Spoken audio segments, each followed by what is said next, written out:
Hello, everybody, and welcome back to another episode of SchmoeTalks. We are back once again this week, and I am super, super excited by this interview.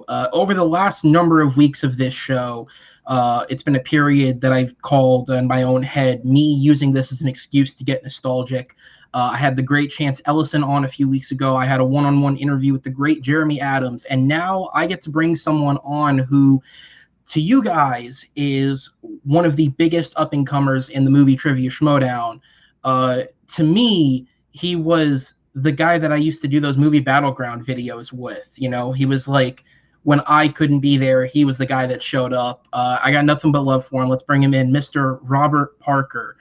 Robert, how you doing, man? Pretty good, man. Doing pretty good. That takes me back. Just Chance and Jeremy, like that was blast from the past. I mean, I've spoken to both of them since then, but it was a different time a couple of years ago. How you doing, dude? Good, man. Excited for this one. Yeah. So I guess that's before we get into it. That is kind of the first fun thing about this is, you know, we've gone through a name change, a rebranding. And by natural happenstance of no one doing it, a cancellation of Movie Battleground. But this is still the same channel we were on all those years ago. Really? That's crazy. It is. Yeah, we're still doing it. Matt's still here. He shows up from time to time. And, you know, we're doing now, you know, more stuff like this. But It's all the same channel. And, I mean, it's crazy to think both how long ago that was, but how long ago that really wasn't. Yeah, I know what you mean. It's... Man, the world is a very different place than it was 3 years ago. Yeah, could you imagine, like, if anybody had told you or us, like, where anything in the entire world would have been in, like, 2017, like, 18 maybe? Like, it's insane to think about. It is. It really is. I mean, shoot, because I forget exactly how old you are, but you're not much older than me. I know that much. No, I think we're around the same age even. I was still, when we were doing Movie Battleground, I was still in college. Okay, and I was like getting close to finishing up high school. So right. So around the same time, yeah. And then, yeah, I don't know. It's like the last couple of years have definitely like made me realize just how grateful I am, like, for that time, like, just to meet so many great people like you and even like Jeremy and Chance and everybody, like that whole community, like, is just great people that I'm very glad to have met and to know. Yeah, it's a good memory for sure. More good than bad. And that's thankfully. Yeah, I can look back at the bad and kind of just laugh at it and be like, oh, that happened. Right. Yeah, and it's weird. Like, that's been part of the culture shock of like coming back to the channel and helping out from time to time with like the fan league that's associated with the channel, is like meeting all the new people and like because it didn't stop when we left. No, it didn't. It kept growing. Like 14 months doesn't, like, that's how long I was away. 14 months doesn't sound like a long time. And then you come back and it's like, Matt and Subrath are still here and nobody else. Right. and you know, it's insane, like, how quickly things can change. But again, it's the same, you know, people leave, they go on to new things. In the case of yourself, they step up to the thing no one thought they'd ever be playing in. I never thought that's for sure. Yeah.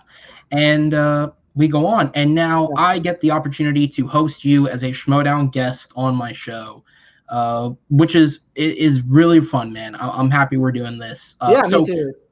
Yeah, let's get into it because we got a lot to talk about here. I mean, shit, we could probably spend an hour on your last match alone. I'm sure you probably have already, but let's get into it.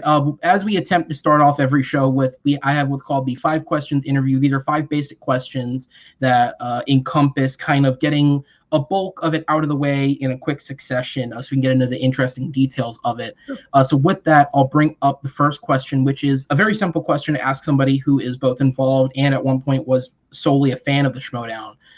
When did you first discover the movie trivia Schmoedown? So I think it was in 2016.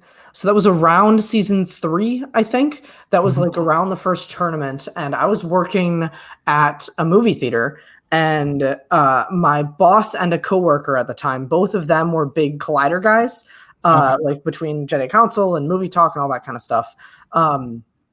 So they both showed me my first Schmoedown, like, and like I knew what Collider was. I'd like heard of it. But I wasn't like a massive, watcher. So they showed me my first match, which I think during a shift, I'm pretty sure they showed me like the Campia Merle match or something like that. And then the first time that I remember like really sitting down to like actively watch myself was the first Spectacular. And so that was like the first IG title match, and it was, Roca Riley, and it was Dan Ellis, and it was, some really great matches, if you look back, for the time. So that, and I was hooked after that first, it was like an event. It was like a UFC event or like a boxing event where you sit down and watch the best go at it. So I think that was probably my introduction. And then from there, just started to watch more and more, and went back and watched all the old stuff and kept up with the new stuff, and then sort of dove into, at that time, Take 3 fan leagues kind of stuff. Yeah, absolutely. Because you were one of the OG people playing in it, like, because there was like the old, and then there was like the evolution, and then that's where a big group of people came in, and you were a part of that. Right. If I remember correctly. Yeah, if I remember right, I'm pretty sure that the first one started. There were very few people. There weren't even cameras. It was all audio. And there were maybe like a couple matches and then one tournament to crown a first champion. And then there was this sort of next. They opened the doors a little bit more, and that's when more people started coming in. So that was when I came in. That's when a lot of people came in. That's when you came in. Like there was still only that one league at the time, from what I remember. Again, this was early to mid 2017, so I don't remember a whole ton about it. But there was one league. There might have been a reaction league by that time, because that's when reactors were starting to sort of build. Late to the Party had started doing their stuff. I think there might have been a fan reaction league at that time, but I don't remember. There might have been, but I know I wasn't a part of it, so that's hard. I wasn't at that time. I'm not sure of the exact timeline, but yeah, that's when the doors sort of opened and I joined, and then 5 months later was like a bigger influx of people. That's when the Chances and the Pauls came in and people like that, and it's just been growing ever since. So yeah, long way to I ramble a lot. The long-winded way to answer the question is I was working in a movie theater, and some friends showed me my first match, and I was hooked. Yeah, I'll take it. I still remember. I got a good memory. I told somebody offhand that, like, oh yeah, I played a couple of trivia matches online. Because like I feel like if you punch my name in, those matches are relatively easy to find. Because I didn't and I said this when Jeremy was on. It's weird, like, because like you were part of Battleground the same time that we were connected with Full Metal, right? So like I was right there. I was literally in discussions with them about stuff they were doing with their league. I can't even remember if I really ever played with them. It was such a weird thing that I was there, but I wasn't. Somebody found a video from like way back when they did when Take 3 did the first on camera tournament. And they just clipped out the piece where it was like Evan DeGraff, and I forget who else was in the video with him, but because I'm still friends with Evan, so I remember Evan was in it. And they were talking about me as a contender, because at that point I'd won 2 matches. I'd then go on to lose the first match of that tournament and never play again. I was also. That's when we got the good players. No, I don't know what you mean. I was in that first tournament, and I think I went 1 or something. But yeah, that was like I couldn't tell you half the people who were in that tournament, but I do remember you being there. That was definitely very, very early sort of prototype. Questions weren't really refined as opposed to now, where the quote fan leagues are very much like their own thing. Like some of them are definitely still Schmoedown affiliate with like the FCL and the developmental league, and some of them are just like their own online trivia league, and like they're killing it. It's very interesting just to see the evolution of that. We could do a whole 3-hour show. And maybe we will someday on like the true history of like the fan. That would be.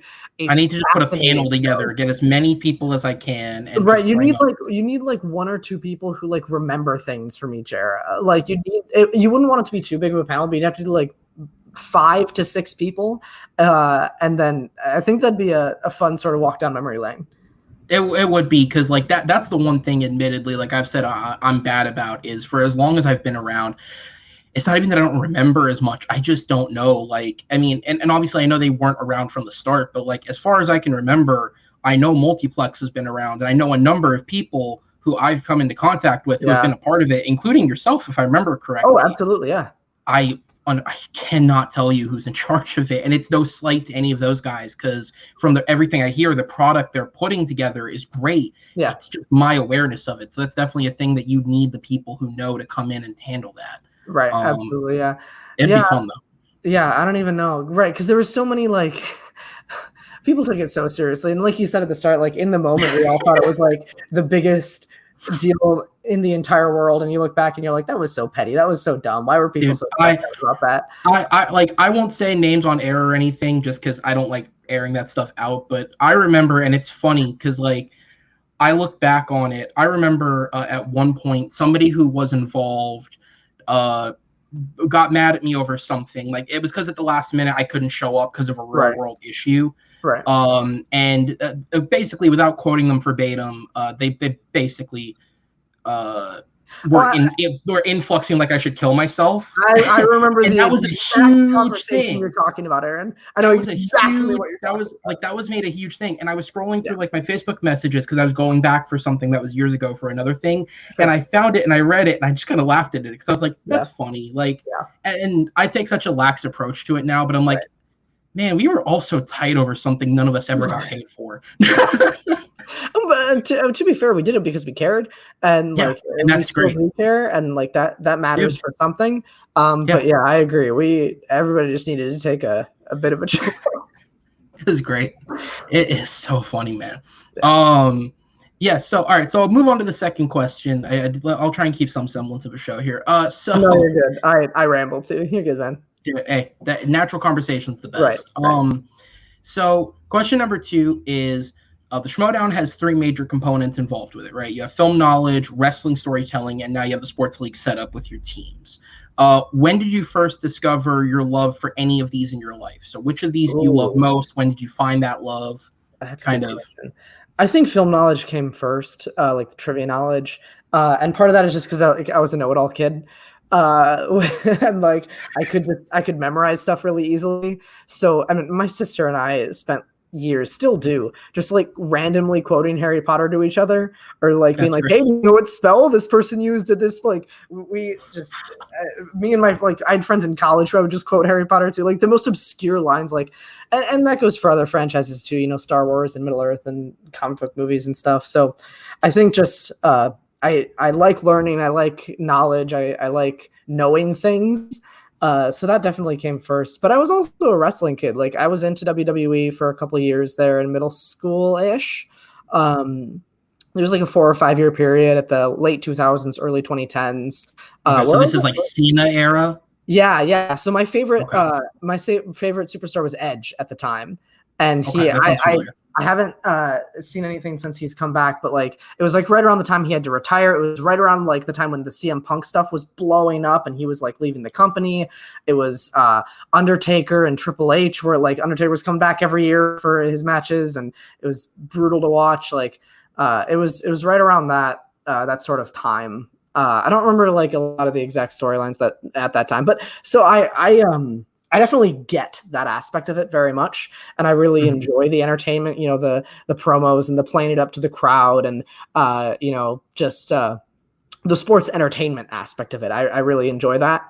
I fell out of WWE a while ago, but you know that love for entertainment is still very much present. So I latched onto that quickly. When it's done well, when it's done the best in the Schmoedown, it is the best the Schmoedown has to offer. I agree. Yeah, trivia knowledge very much in there. And the sports thing, it's interesting you say that because that really just came in the last like year or two in the Schmoedown. Yeah. Like it was always there. Like you had some factions, but they weren't competing against each other. But as far as the titles, I love that, right? I love the idea that you have somebody who's the best and you got to take them down, and to be the best, you got to beat the best. And, you know, the King of the Hill style thing, you know, the fighting champion, those sort of themes I really latch onto.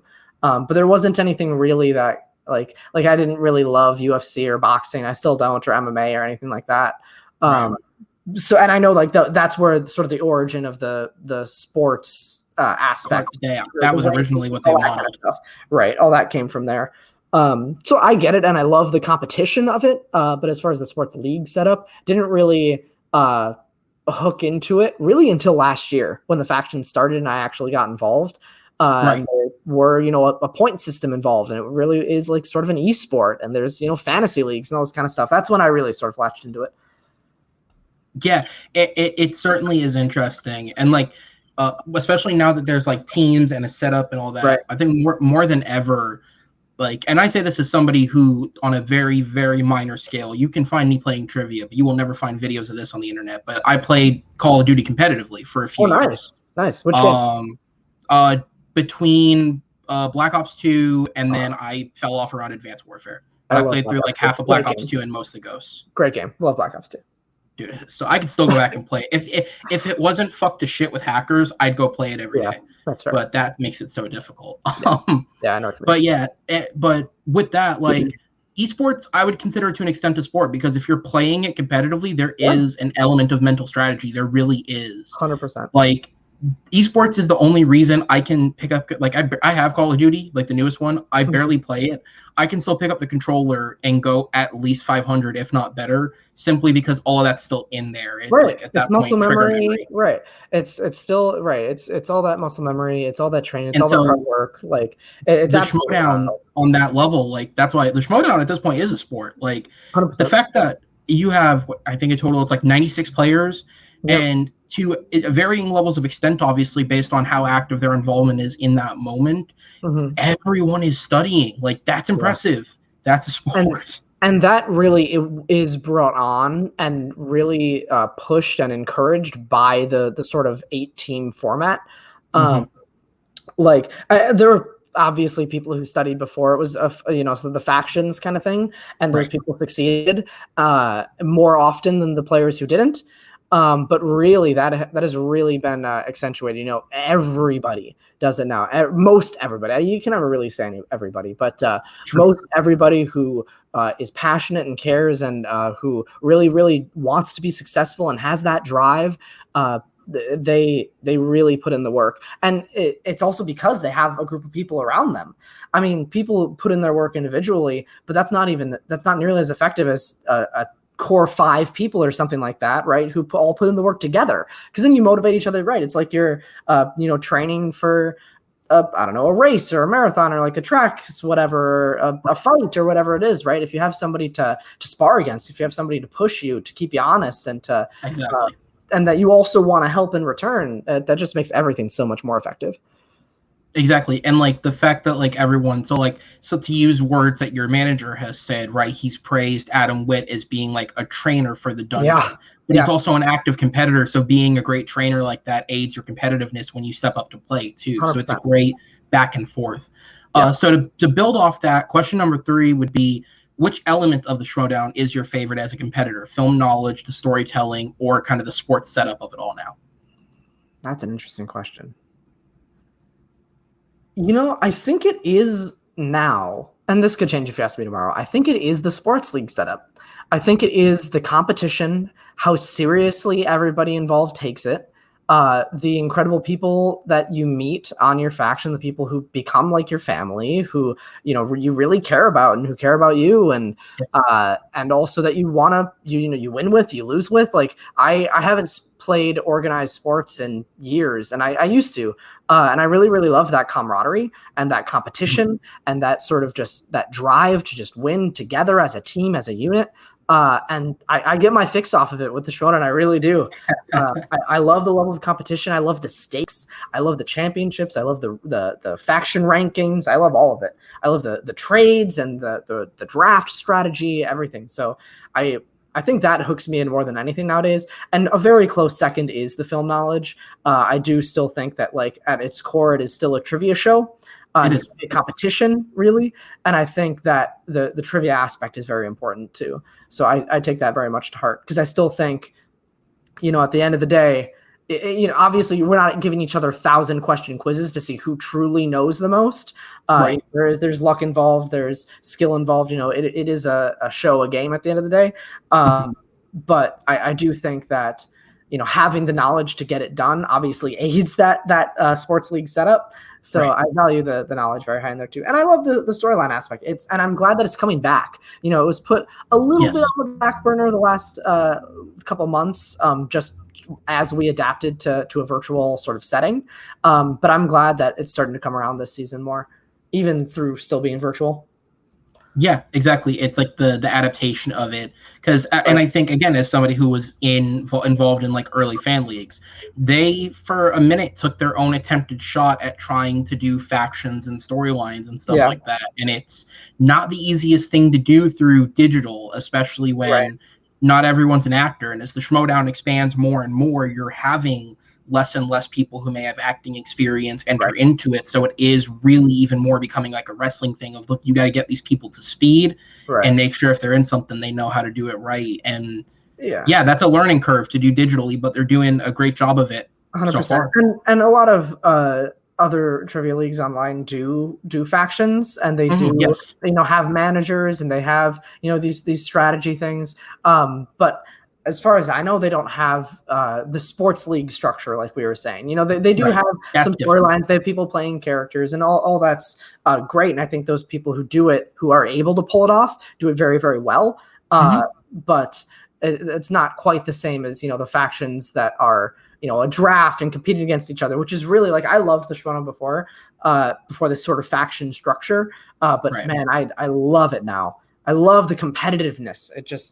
I'm such a competitive person at heart. So I love the crew that I hang with, and yeah. So speaking of the crew you hang with, that's question number 4 here, which is which member of your team or faction, past or present, would you say has been the biggest help to you so far in your Schmoedown career? That's a good question. I think number 1 would have to be Kaiser. And I think that's because just of the way that, because he knows more about trivia than I would say any other manager. I really do think if they threw him in a singles match, like an 8-way singles match, I think he would win for sure. He's a knowledgeable guy. He knows some stuff about IG, but not a ton. But what he really has is that loyalty and that passion, and he fights for you. And there's a lot of stuff that happens behind the scenes that not everybody knows about, whether it's challenges or scheduling or getting you the right kind of matchup that are taken very seriously. And you got to have a good manager to get those things done, right? The only time you hear about those things is when they're done incorrectly. So I think having somebody like Kaiser to be able to have those conversations with is super, super beneficial. And also just like when we were in studio as well, like I stayed at his house for uptime, and Smets as well, who's my second. I'm bringing up 3 people. Smets is number 2. Smets and Mara are both very close, 2 and 3. I think last year Smets, having him as a training partner, as a sparring partner, unfortunately we were sort of engaged at different times, so we never really my peak leading up to a match was when he was just coming down from studying or something like that. So we never really met as head to head as we would have liked. And also COVID really hurt the dungeon last year. He was supposed to play 2 or 3 times before he ended up playing Chandru, which wasn't until August, September, something like that. It was late. September, I think. It was late, right? He didn't play till September. He was supposed to play 3 times by then, but we didn't have live events. And myself as well. Like I flew out there and I stayed at his place, and like we trained a lot together and still do when he's able to, when he's feeling well enough. But he very, very beneficial for me when I was going into the tournament last year and all that kind of stuff, and wish nothing but the best. And I hope he's back soon so we can start training to get together more often again. But and he definitely helped, hype me up as I was coming in and help me feel confident and good with myself and all that kind of stuff. And then very close. I again, if you ask me 2 months ago versus today, or today versus tomorrow, all these 3 people are very interchangeable. The one I'm going to talk about last is Mara, who came into the dungeon this season. Been working with her for a number of months, since a couple weeks probably before the draft was like official. When we knew kind of everything was settling, we knew it was going to happen, but we hadn't, officially brought her onto the team yet. And we've been working basically nonstop since then. She's become a very close friend of mine. We chat every day, both about Schmoedown stuff and not. So I think I would not I would not be as comfortable with the new categories as I am without her this season, which cannot be overstated how much of a wrench that throws into IG this year, increasing your movie size by 60%. Like that's crazy. Wow, 60. Is that really the number? Holy shit. I'm not saying it's 60 movies. I'm saying it's 60%. It's right. 60% of what we had last year, which I think it's actually more than 60 movies. But it is a massive increase in knowledge and movies and categories. And I was familiar with some of it, and I was familiar with some stuff that she wasn't, and vice versa. So we've helped each other a lot this season. And not for nothing, I was talking about those sort of hills and peaks. Her and I are always sort of building up at the same time. So we're both playing around the same time as each other. Not exactly, but it's helped a lot to be able to sort of ramp up with somebody, because you don't put in 10 hours, 12 hours a day every single day. You burn yourself out, right? So you gotta, there's sort of a flow to studying and preparing. And, you study more as you get closer. And then right after the match, you sort of like dip down and take a couple days off and whatever it is. But Mara's been an incredible friend, an incredible teammate. And those are the top three for sure. Yeah, and then the last one before we kind of get into a more general discussion. Question 5, what is something you haven't done yet in the Schmoedown that you would have interest in doing? And this can be one of many things. Just whatever you have. I did the free-for-all this year, which was a lot of fun. That was on my bucket list. But congrats. Last more than one round in the free-for-all. That's on my bucket list. I would say win the IG belt is the number one for me, for sure.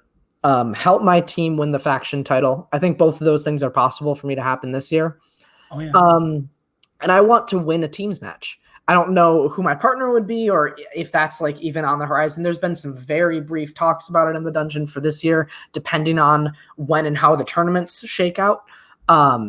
So that could be this year. That could be 3 seasons down the line. But I not only want to play, I want to win a teams match. I think that'd be a lot of fun. Because I didn't start out as an IG player because IG fan leagues didn't exist, right? We only played singles, and then even later teams, right? Like it was just singles. And other leagues spread it up, but it was still just singles for like a year and a half. And I've been saying since you entered, like anyone that I talk to, and they talk about like, because last year, right, it was like a known thing that the dungeon seemingly had a bit of a more difficult path with singles and teams matches. You guys had some great specialized players, but you didn't have like this year you have Dan and Ben, right? That's a vast difference between 100%. Like as great as Zipper and Wit are, you just can't stack those two against each other, right? It's a very different ball game. But I've been saying to people, like, guys, like, again, go back, man. And between the old trivia days, and I know doing Battleground with you first thing, I was like, he knows way more than just geek movies. Like, it does not end there. And I think especially now because geek is integrated, I actually think that the two I've been saying would be the best, but I think a number of people could make that transition as a teammate would be you and Amaru Moses. Yeah, I think would be the two that really could do something with a teammate. 100%. Without, and I'll ask this, you don't have to answer if you want, but without stepping on any toes, is there somebody on your faction you have in mind as a teammate, or is it just focus, get the belt, and then we'll deal with that? So it's definitely that. First off, like, it's definitely focus, get the belt. Don't even think about that, or don't prep for it. Who knows if we'll even get a match? Because we're also not even like.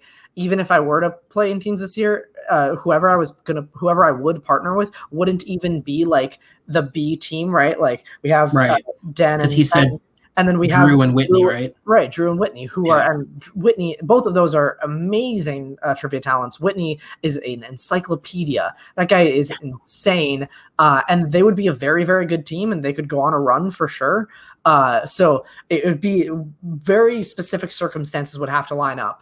But it would either be, I think most likely it would be me and Wit, because he's played in teams before. He has a very different base knowledge in singles and in general movies than I do. He's much older than I am, so he has just a much broader scope than I do. He's seen a lot more. He just knows a lot more about movies than I do.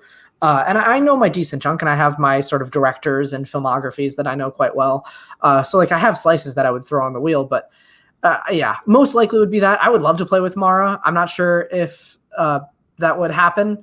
There was talks even back in the day for me to play with Smets, but I don't know if that's in the cards. Obviously, Smets is not an active player right now. Right.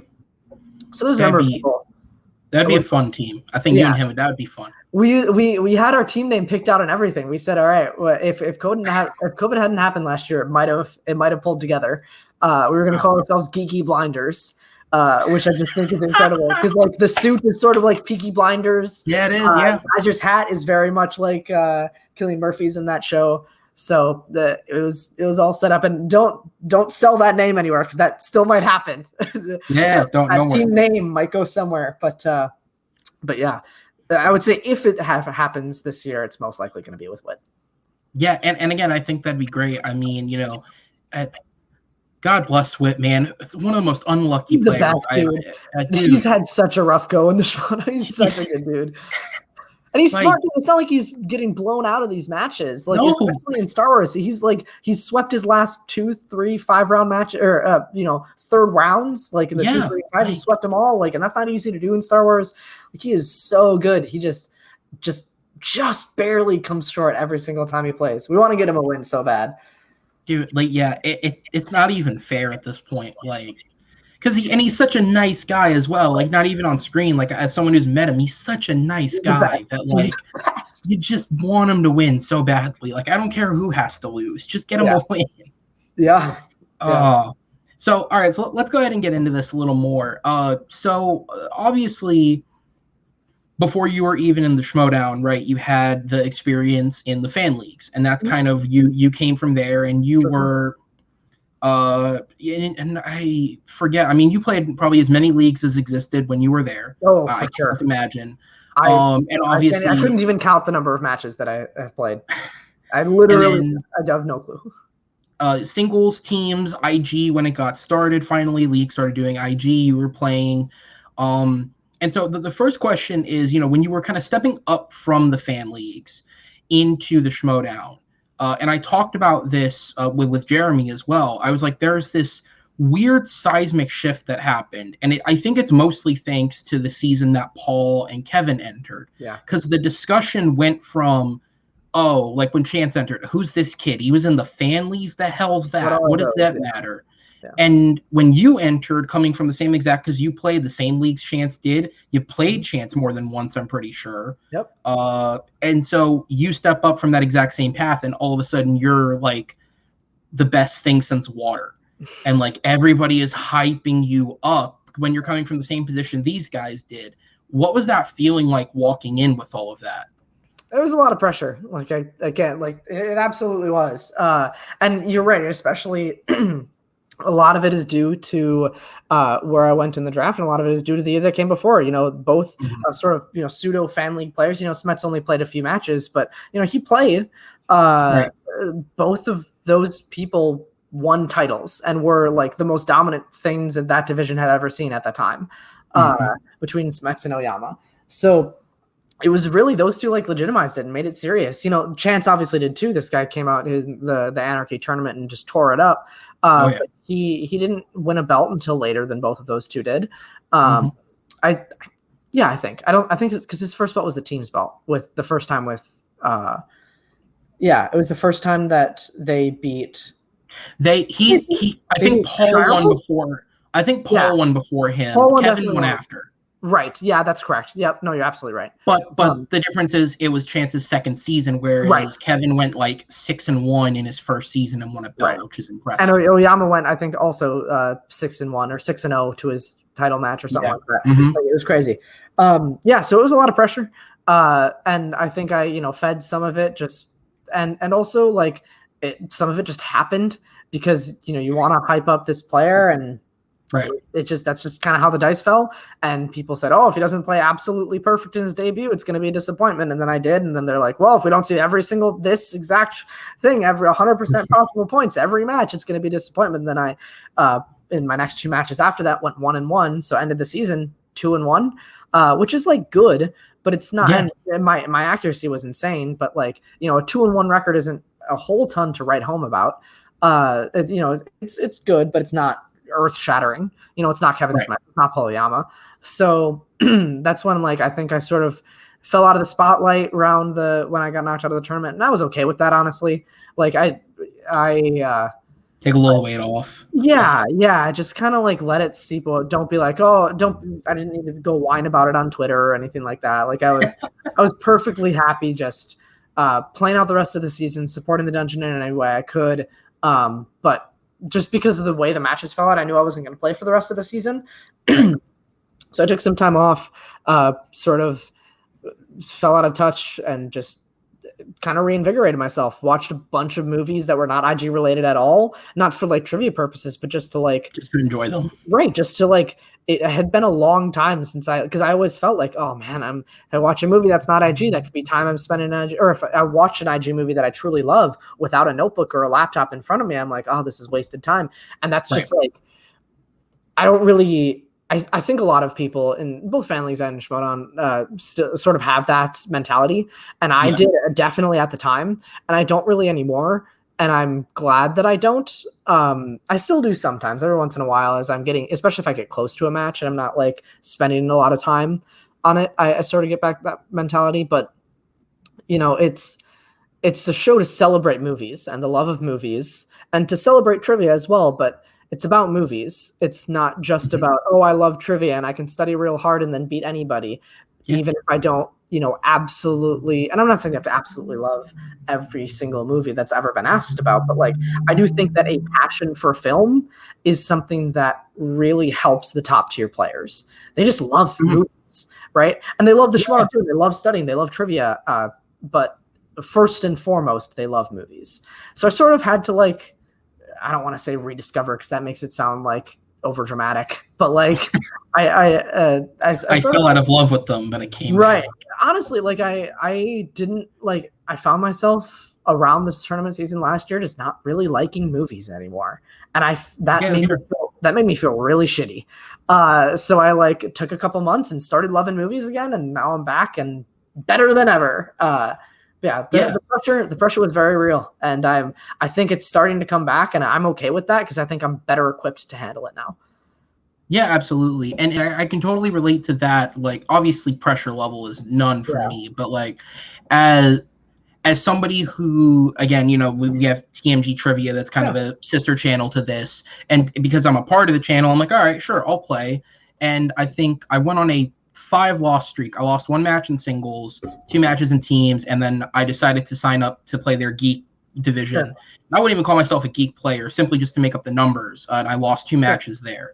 But the one that flipped the switch was someone who I'm sure you know, Nico Rigoli. I lost to Nico in a match that was, I got opponents, he got spinners. And to be fair to him, he played the game well. My 2 gaping weaknesses were Star Trek and Lord of the Rings. And so those were the 2 round 2 movies. And so after that match, I was immediately like, okay, I've never seen any movies in either of these franchises. That's why they're a gaping hole. So I'm like, if I'm going to play, I might as well watch them.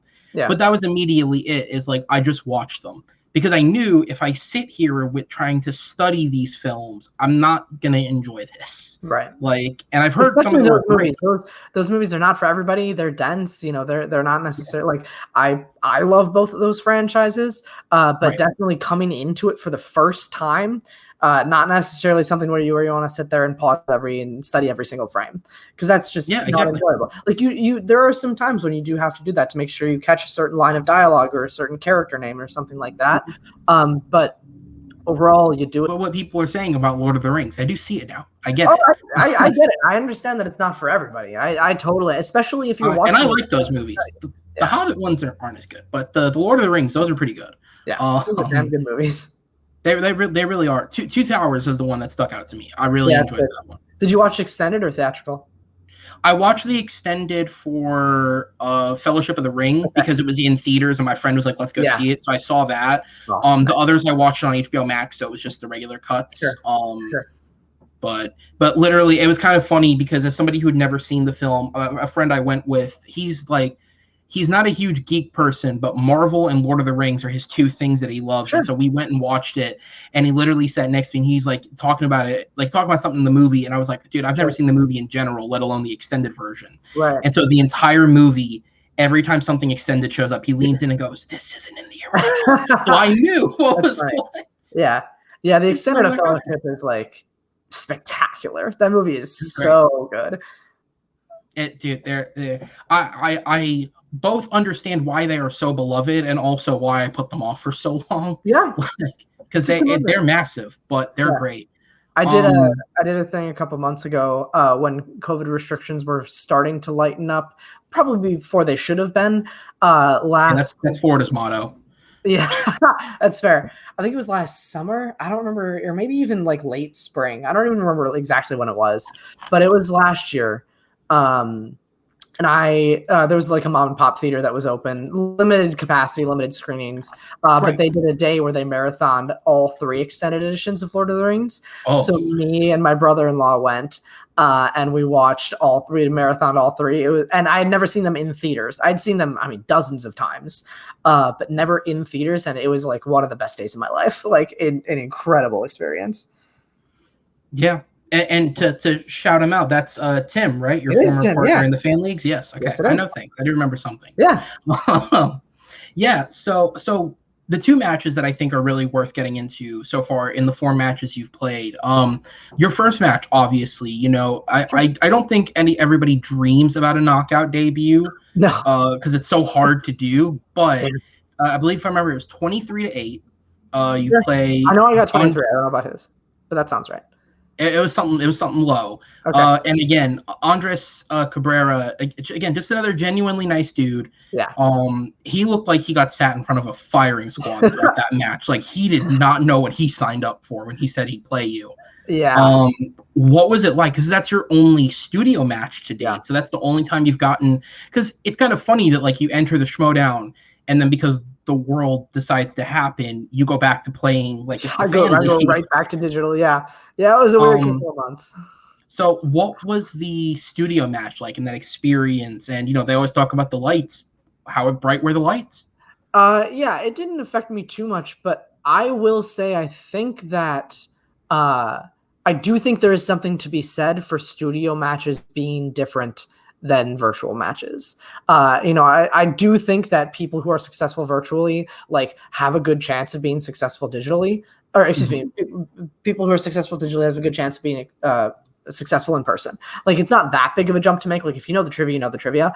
But there is something to be said, not for like, the lights and the tech equipment, but it's the group of 25 to 50 people who are in studio watching. And every single time they ask a question that they think is easy, the collective crowd just goes, "Oh, right," or "Come on." Or when you like, I didn't experience. I was lucky enough not to experience this in my first match, but I was there for a few matches where like somebody missed something that was super easy, and just the groan that go, "Oh, come on!" Yeah, that kind of stuff like gets cut out of the edit, or you don't quite pick it up on the mics and stuff. But the crowd, not crowd of like random fans at a live event, but the crowd of other players and people who are involved and managers and crew and stuff like that. That can be intimidating because you look across the hall, or you look across the desk, and you see people who are really good, the Chandrers and the Chances and the Mikes and the Hands and Batemans and Smets and everybody, Hannah, and just you see the murderer's row of people who are obviously watching, and they're not like shouting answers or anything crazy like that, but you can tell if everybody thinks that somebody should get something right. If it's an easy question, everybody just, and that's audible. So then if you don't know it, you like go crazy for a second and like, oh God, people are going to judge me so hard.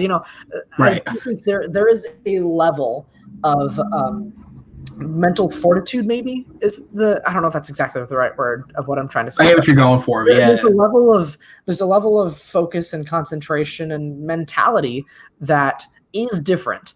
It's not just being comfortable, sitting in a costume up on a desk versus on your couch. Like, it really is being in a room with a lot of people who are also very good at this.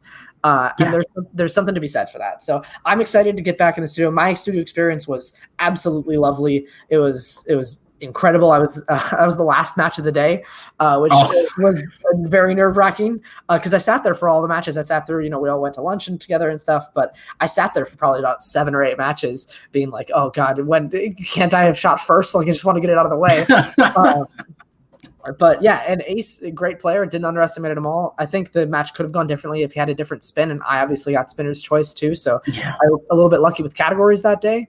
But he also came back and won comeback player of the year, I think, and won the Star Wars tournament and almost won the title. Like, he showed that he has a place in the Schmoedown. He's here to stay. But yeah, that was a really, I think back to it, and that was like well over a year now, and that's crazy that time has gone that quick. But yeah, I missed it. Yeah, because what was that the day you did it? I know they filmed like, was that around like right when the thought of COVID became kind of a threat? Because I know they like rushed to film a bunch of matches so they'd have some. So not exactly. So you were before that. I think if I get yelled at, whatever, I don't care. I shot before Atlanta, so before the live event in Atlanta. It was like in February of last year, so it was quite a while. There were murmurs about COVID at that time, especially by the time Atlanta came, which was I think 2 weeks later. By the time Atlanta came around, people were like, "Hey, is this going to be a thing? Is this going to shut down the Schmoedown? Are we going to be okay?" And actually, I was slated to play a match 2 weeks after Atlanta, which was the weekend of March 13th.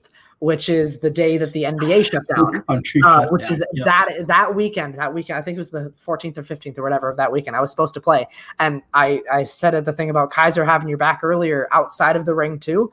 This is one of those moments. I've told this story before, but I'll just tell it quickly in case you haven't heard it. I was on I flew out of Chicago when I flew to LA and Atlanta and stuff like that, just because it's cheaper. So I was on a bus to Chicago. And I had just gotten to the airport. Like we were pulling up to the terminal on the bus, and I was about to unload my stuff. And I get a call from Kaiser, and I'm like, "What?" Because I was still going to go. Like, everybody was talking about how we're going to try to stay apart and we're going to sanitize the set a little bit more, but we're going to be safe. It's going to be okay. And that was the mentality at that time in March of last year. And I get a call from Kaiser, and he just goes, "Hey, don't get on the plane." And I'm like, what I picked up and like, "Hey, what's up?" And he goes, "Are you on a plane?" And I'm like, "No." He's like, "Okay, good. Stay that way," or something like that. Because the taping got canceled. And that like the country was shutting down, and I was lucky enough to not get on the plane and get stranded in LA. Because that would have been bad. Because like the week after they were supposed to tape Free for All. So I was lucky enough. I just like got back on the bus and turned back around. But, there's certain, like, I do know of somebody who also flew that day and never had any communication with anybody and was not told by anybody that they shouldn't go. And they did have to go to LA, and they were there for a couple days and then flew back, the next week. And they had a great time in LA from what I understand, but they had a match to tape and that didn't tape. That sucks. Yeah, it's nobody's fault really. Like it was a very last minute call. Like I said, I flew out on I think a Friday, so it was like a Friday afternoon, and they were supposed to tape Saturday morning. So it was a very last minute call. I got lucky that I had an afternoon flight and that Kaiser called me. But that was. So it was a big disappointment just to have everything shut down, just because I love the city of LA. I love seeing people in person. I love going out to lunch and dinner afterwards. Like, just those kind of small interactions. And of course I love being in studio to watch the matches. That's incredible too. But just sort of being in the circle is just a very fun place to be as well. But yeah. So that was basically the story of my first match. I don't know if I have anything more to say about that besides Ace played good, but I could have played Smets that day. I could have played Cushing that day, all on the top of their game, and I don't think I would have lost. I was way over. That feeling. I was way over, right, and I was feeling like, and I got a little bit lucky again with categories, but I was feeling very, very good about going into that match. Yeah. So speaking of feeling good, I hear the Haitian island of Tortuga is a great place to go. So I've been So that's the other match, right? Is your most recent one. So you're this at this point. Like, you were this megastar who the hype kind of went away, but now you're back 2-1, taking on Brandon Hanna, who's got as great a mouth as he does an accuracy rating. And you go into this match, and I mean, yeah, that round one, man, like I'd heard before I went into it, like I saw a comment or something that mentioned challenges. So I was like, all right, something happens in round one. I'm very curious. More And than then one something, a few somethings. Right. And then the first one comes up, and I'm like, oh, that's what they meant. And then I think it's like the question after, like immediately there's another one, and it's like, holy shit. Yeah. Like, man, you thought they'd let JTE play that match or something. Like that was something else, man. But yeah, so what were your thoughts? You know, I do disagree with the statement made by the manager that you weren't rattled. I wouldn't say that. But if I was shook, I hope that I get that shook before. If that's how I play when I'm rattled, I hope that somebody rattles me 5 minutes before every single match that I play. If just that's Kaiser how I play railing rattled, into you. If that's how I play when I'm rattled, please rattle me more. Like, yeah, and again, great game for yourself. Was it a TKO? I forget. It was, yeah. Yes, TKO, right? Which obviously is not only well, technically it's not a benefit for you, but it puts more space between you guys and the teams behind you. Right. Which is great. And yeah, so those two challenges, well, the two incidents in the challenge are kind of the defining piece of the match. You know, now that you're definitely a little bit removed from it, because obviously these are pre-recorded, plus it aired. Now it's been a few weeks since it aired. Right. What are your thoughts kind of looking back on it? And my question to you, mainly to get a question out of this, is do you stand by the decision that you and Kaiser made not to challenge the second one? Yes, definitely. I absolutely do. I know some people view challenges as can't take it with you, which I 100% understand. But there's also been like a number of scenarios and matches where you need the challenge in the third round, right? Because 1 point may not win it, but if you can, if they slightly misstep on their 3, that's a lot more effective of a challenge. Right. So I absolutely stand by that. And we were basically told we would have lost it anyways if we had challenge. So I didn't honestly. I wanted to get back to answering questions. I didn't want to talk about it anymore. I wanted to.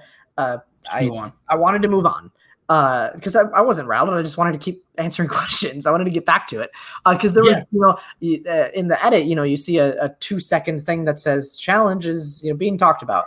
But that deliberation does not necessarily go on for 2 seconds. It wasn't super long. But I wanted to stay warm. I was trying, it's right. And like, right. You don't want to cool down. You don't want to, in a boxing match, you don't want to sit down for 15 minutes, then get back up and expect to, be exactly where you were at. You want to keep moving. You want to stay in the headspace. So I just wanted the challenge talk to be over.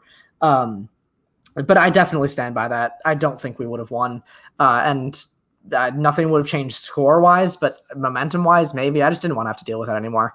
The Tortuga one, I actually understand that one a little bit more. I still disagree with the ruling, but it's a pirate movie, and if you say Tortuga with a pirate accent, it kind of sounds like Tortuga, right? Like whatever. I kind of get it. Tortuga is still a Spanish word, or it's still the name of a real island. From what I read this somewhere, and I don't know if it's true, but apparently Tortuga is like Portuguese for that same island name instead of Spanish for it. I have no idea if that's true. I haven't looked it up. But supposedly Tortuga. There's a chance. Right. Supposedly some Google Translate told somebody that it's the same thing. So whatever. The Rowdy McDowell one. Right. The Rowdy McDowell one, I think I disagree a little bit more strongly with, just because it's the name, it's a person's name. So if you have the person's name wrong, like that's a wrong answer. His name is Roddy, not Rowdy. Like, your name is Aaron, not Tim. Like that. I don't like, I don't know, like. Well, I'd even say, like, if you want to get technical, like, I don't ever bother correcting people just because of the way like accents come out, like especially in America. Right. But like the way my name is technically pronounced is Aaron because it's Aaerin would be like Aaron. So it's like if you want to get real BS technical about it, most people and say that's my a name phonetic wrong. change. That's a phonetic difference. They're talking about these things that are like phonetic versus like was he phonetically correct? I would say no because he added an extra consonant that's not in that name. If you had said like Roddie, that is phonetically correct. Phonetically the same thing, yes. Right. It's misspelled, but that still says Roddy. And there were I mentioned this, I don't even remember where, but there are two other actor questions that are misspellings in that match. One of them is Jaimin Hansu. Right. We both misspelled that. Both of us phonetically, we were sound. We were good. Right. So that is phonetical misspelling. I think I added an extra U somewhere and he took one away or something like that. Or he put SH instead of just S for Jaimin Hansu. It's Hanshu. Like, I don't remember the exact misspellings, but we both misspelled that. Phonetically, but phonetically it would say. Yeah. Right. One of the last questions of the round was who plays Morpheus in The Matrix. The answer is Lawrence Fishburne. It's spelt. His name is spelt Law, or excuse me, Lau. The Hannah spelt it Lawre. Right. He spelled. They're both phonetically Lawrence. So that's fine. It's the same name. But that is an exact instance of phonetically. You're fine. You're good. I don't think Rowdy is phonetically the same name. So I disagree with it. But and I think the best example is like the wrestler Roddy Piper. Right. That's where the confusion came from, 100%.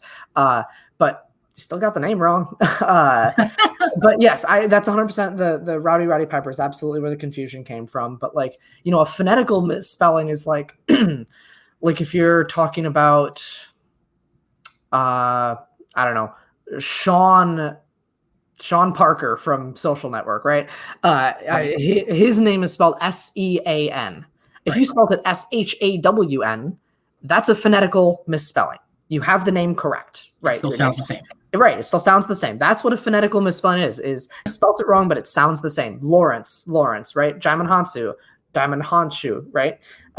Sean, like Aaron, right? Those are phonetically the same, spelled different. But at the end of the day, it's been talked to death and people have said their piece. And I think that, this is it's a tough call to make no matter what. I don't envy being in the judge's position.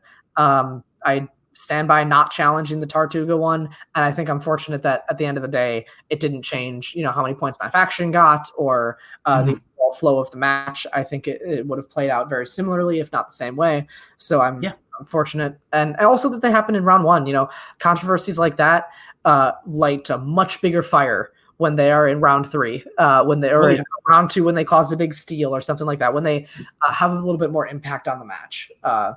Yeah, absolutely. But honestly, credit to Hannah and credit to Roxy for, making the challenge and playing the game. Part of it is game theory and what exact words you say when you challenge or when you try to maneuver something. So they played it very well. I think Roxy is a very good manager for fighting for her player in that moment. And I think Hannah is a great player for staying cool in that moment and collected. And I think that, he's great and I would love to play him again. And I think anybody, he coming off of this match, I think is going to be underrated. Probably. And that's the unfortunateness of having as great stats as he does, but the 500 record, it's the unluckiness of you're going to be undervalued, but you're still great. He's one of those guys who's just unfortunately, it feels like he's just destined to be 500 forever, which is really unfair to him because he's better than that. Oh yeah.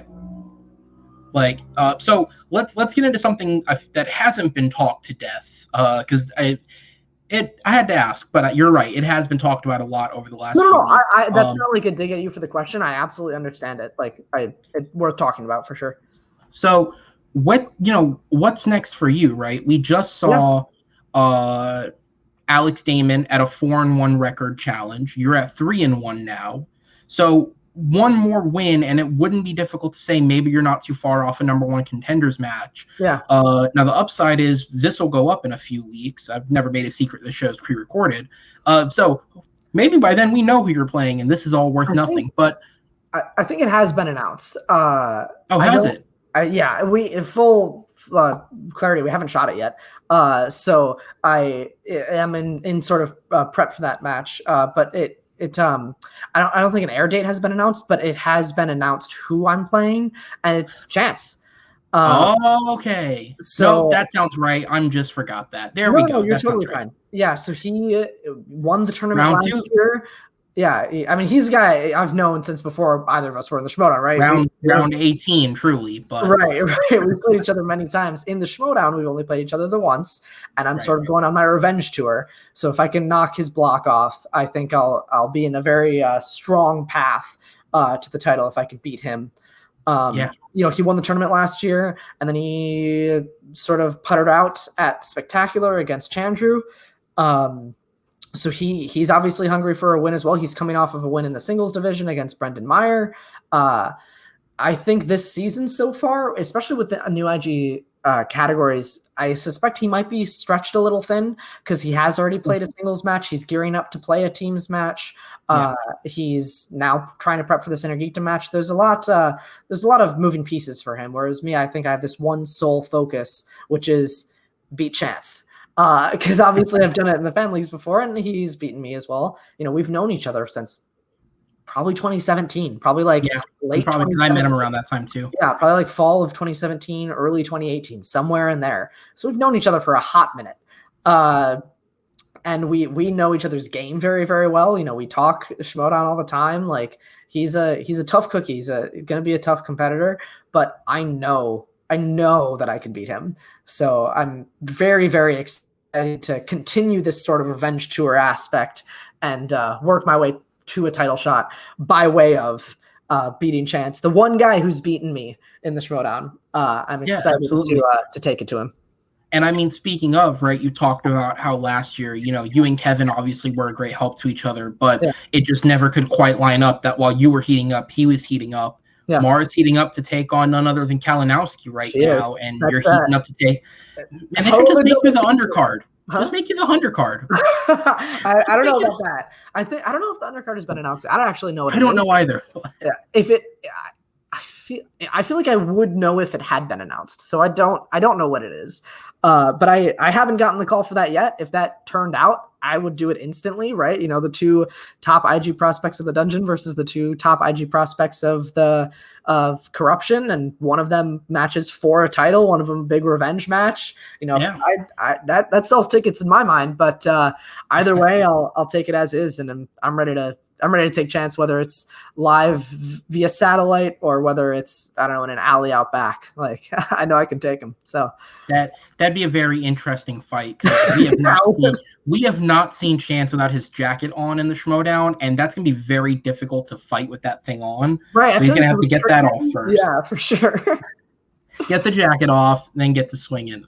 So before we wrap up, we have just a few more minutes here. I feel like I'd be remiss but to get into, just for a brief second, the thing that's with this channel, Movie Battleground, right? Which you were not only, for anyone who doesn't know this, Robert was not only a competitor in it when it was active, ages ago, but he was also one of our admins. He was one of the people who hosted it. He helped ran it. He was one of the guys that I particular would go to a lot because he's really good with that type of stuff. And I loved working with you on that as much as I loved working with everybody else. And so it was a lot of fun. So my question to you is more of the worst hypothetical I've ever presented. I did the same thing to Jeremy, because just for my own sake of self-hatred, I've toyed with the idea of bringing it back because I love doing it, and it would be a lot of fun. Barring whatever the hell the Schmoedown would let you do, if it did come back, what would I have to do to make you hate yourself enough to play? Oh, man, I don't even know. I think nowadays it's really just a time thing. I just frankly had more time then when I was in school, and when I could spend nights and weekends doing that kind of stuff, while also studying for the fan league matches I was playing. I have a big boy job now, which is it has pros and cons for sure. They're not fun. Con is I don't have a lot of time to do stuff, so I don't know. We'd have to talk about it. I'm not completely closing the door on it, but I don't know. It would. I don't think I could say, oh, this is the one thing. But yeah, it was a lot of fun. It was the movie debate league, which I'm as competitive a person as I am, and as quickly as I can talk sometimes, I really, really enjoyed it, and I really enjoyed running it and all that good stuff. It was a lot of fun while we were doing it. But to compete it again, I genuinely could not tell you. I don't know. Well, listen, I still don't even know if I'll bring it back. This just might be the worst multi-episode tease that's ever happened. But before we go, I do have one thing I need to bring up. So over the course of when we did Battleground, there were very few moments that could ever pause and break a match. And Mr. Parker here is responsible for one of them. And while he may not have been in the fan leagues for IG since the very beginning, this was his first Movie Battleground match, I believe. And if the first question he ever answered, and if you don't doubt his IG knowledge, then take a look at this and speak. All right, I'm going to get on my Hayden Christensen voice here. From the moment I met you, all those years ago, not a day has gone by where I haven't thought of you. And now that I'm with you again, I'm in agony. The closer I get to you, the worse it gets. The thought of not being with you. I can't breathe. I'm haunted by the kiss that you should never have given me. My heart is beating, hoping that kiss will not become a scar. You are in my very soul, tormenting me. If you are suffering as much as I am, please tell me. If you follow your thoughts through to conclusion, it'll take us to a place we cannot go, regardless of the way we feel about each other. I will not let you give up your future for me. You're asking me to be rational. That is something I know I cannot do. Believe me, I wish that I could just wish my feelings away, but I can't. This is some of the worst writing in film history. I have to call something. That was incredible. I still have that chair sitting right there, by the way. The chair right in my living room right there. That's incredible. Oh, Robert, thank you so much, man. This has been a lot of fun. I loved having you back on here. Absolutely, man. Listen, man, I'd love to have you back on in the future. Go on your run, get your title. Let's give us something new to talk about, right? Damn right, man. Let's do it. Absolutely. Thank you so much. This was honestly a blast. It was. I wish you the best of luck in it, man. Please, if they watch the Schmoedown, they know you, but anything you'd like to plug while you're here? You can follow me on Twitter and Letterboxd at RBRTPRKR98. It's my first and last name, Novales plus a year. Other than that, that's really about it. You can just catch me on the Schmoedown and obviously continue to support everything here on this channel. Thank you so much, man. And guys, thank you so much for checking us out. Please be sure to check out everything else that we have on the channel. We have multiple different types of podcasts going up multiple days of the week, including our weekly movie news hangout show, After Dark. We have the Supernova show, which is our geek show. We have Cancel This show, in which Matt Beer and Alan Shepard decided politics was something that needed to be talked about. And coming up very soon, once Loki begins airing, we have weekly reviews for that coming. Thank you guys for watching. And once again, Robert, best of luck. It was great having you. We will see you guys next time on SchmoeTalks. Take care.